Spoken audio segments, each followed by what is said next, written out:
Dear students, आज हम 10th class mathematics के 6 चैप्टर त्रिभुज में एक्सरसाइज 6.5 के क्वेश्चन नंबर 1 को सॉल्व करेंगे। प्रीवियस वीडियो में हमने पाइथागोरस प्रमेय को प्रूव किया था, तो आइए देखते हैं क्वेश्चन नंबर 1। और क्वेश्चन नंबर 1 क्या है?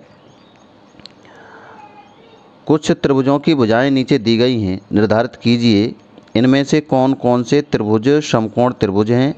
इस स्थिति में कर्ण की लंबाई भी ज्ञात कीजिए। तो हम जानते हैं कि समकोण त्रिभुज में जो सबसे बड़ी भुजा होती है उसको क्या कहते हैं? कर्ण कहते हैं।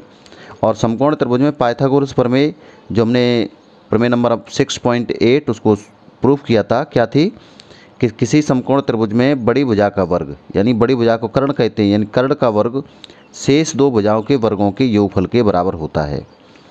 तो इनमें से सबसे बड़ी भुजा है, जैसे 25 है तो हम 25 का स्क्वायर करें और 7 का स्क्वायर और 24 का स्क्वायर, इन दोनों को ऐड करें। अगर ये इसके 25 के स्क्वायर के बराबर आ जाता है तो ये समकोण त्रिभुज है, अन्यथा की स्थिति में समकोण त्रिभुज नहीं होगा। आइए कैसे सॉल्व करेंगे इसको। तो क्वेश्चन नंबर 1 के फर्स्ट पार्ट में भुजाएं क्या दी हैं? त्रिभुज की भुजाएं दी हैं 7 सेंटीमीटर, 24 सेंटीमीटर और 25 सेंटीमीटर। अब बताना है कि ये समकोण त्रिभुज है या नहीं। तो इसमें सबसे बड़ी भुजा क्या है? 25। तो सबसे बड़ी भुजा का स्क्वायर करें, यानी 25 का स्क्वायर, ये कितना हो जाएगा आपका? 625। अब हम 7 का स्क्वायर और 24 का स्क्वायर करके दोनों को जोड़ें तो 7 स्क्वायर प्लस 24 का स्क्वायर, ये हो जाएगा आपका 49 और ये हो गया 576। दोनों को जोड़ देंगे तो कितना हो जाएगा? 625 हो जाएगा। 9 और 6 15, 7 और 4 11, 12, 5 और 1 6, तो ये 625 हुआ। तो यहाँ पर 7 का स्क्वायर प्लस 24 का स्क्वायर इक्वल टू 25 का स्क्वायर के बराबर आया, यानी बड़ी भुजा का वर्ग शेष दो छोटी भुजाओं के वर्गों के बराबर है। इसलिए यहाँ लिख देंगे, इसलिए दिया गया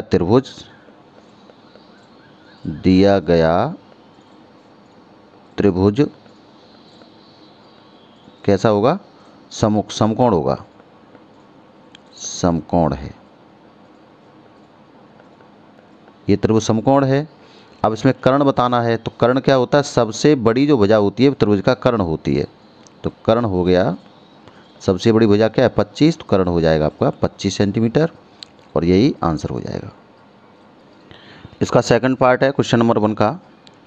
त्रिभुज की भुजाएं दी हैं 3 सेंटीमीटर, 8 सेंटीमीटर और 6 सेंटीमीटर। तो इसमें सबसे बड़ी भुजा क्या है? 8। तो हम सबसे बड़ी भुजा का वर्ग करें, 8 का स्क्वायर करिए तो कितना हो जाएगा? 64 64। अब हम जो दो छोटी भुजाएं बची हैं 3 और 6, इनका स्क्वायर करके जोड़ें तो 3 का स्क्वायर प्लस 6 का स्क्वायर, ये हो जाएगा आपका 9 और ये हो गया 36। इन दोनों को जोड़ दें तो कितना हुआ? 45। तो ये जो बड़ी भुजा का वर्ग है इन दोनों छोटी भुजाओं के वर्गों के योगफल के बराबर नहीं है, यानी 64 है वो 45 के बराबर नहीं है। तो यहाँ पर लिखेंगे 3 square plus 6 square is not equal to 8 का स्क्वायर। इसलिए इन भुजाओं से जो त्रिभुज बनेगा 3, 8 और 6 सेंटीमीटर भुजाओं से त्रिभुज बनेगा, वो कैसा होगा? समकोण नहीं होगा। अतः यहाँ इसलिए दिया गया त्रिभुज समकोण त्रिभुज नहीं है। दिया गया त्रिभुज समकोण नहीं है, तो ये त्रिभुज समकोण नहीं होगा। अगला है थर्ड पार्ट। भुजाएं दी हैं त्रिभुज की 50 सेंटीमीटर, 80 सेंटीमीटर और 100 सेंटीमीटर। इसमें सबसे बड़ी भुजा क्या है? 100। तो हम सबसे बड़ी भुजा का वर्ग करें 100 का स्क्वायर, तो ये हो जाएगा आपका 10,000। ठीक है। अब शेष दो छोटी भुजाएं क्या हैं? 50 और 80, इनके वर्ग करके जोड़ें तो 50 का स्क्वायर प्लस 80 का स्क्वायर, ये कितना हो जाएगा आपका? 2500 और ये हुआ 6400। इन दोनों को जोड़ देंगे तो 0 0 5 और 4 9 और 8, 8900।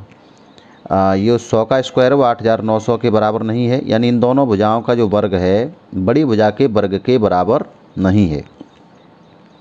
100 का square is not equal to बराबर नहीं है किसके, 50 का स्क्वायर प्लस 80 का स्क्वायर बराबर नहीं है। तो इसका मतलब क्या हुआ, ये दिया गया जो त्रिभुज है यानी इन भुजाओं से जो त्रिभुज बनेगा वो समकोण त्रिभुज नहीं होगा, इसलिए त्रिभुज समकोण नहीं है।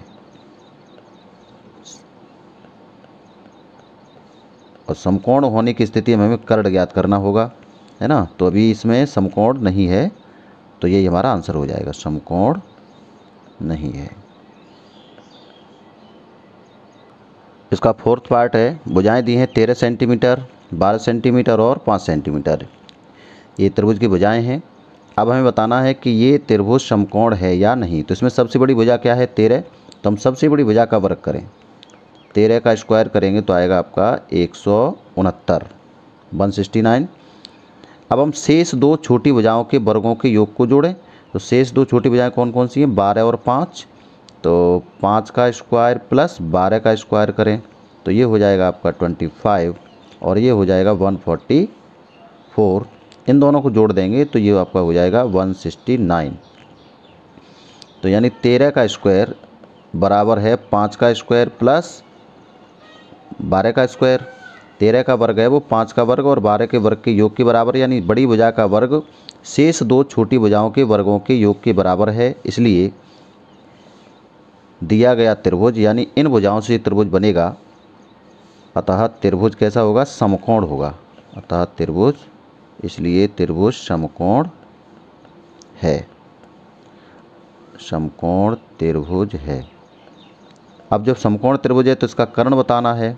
तो कर्ण क्या होता है, सबसे बड़ी भुजा कर्ण होती है। तो कर्ण क्या होगा इसका, सबसे बड़ी भुजा क्या है 13, तो कर्ण हो जाएगा 13 सेंटीमीटर और यही हमारा आंसर होगा।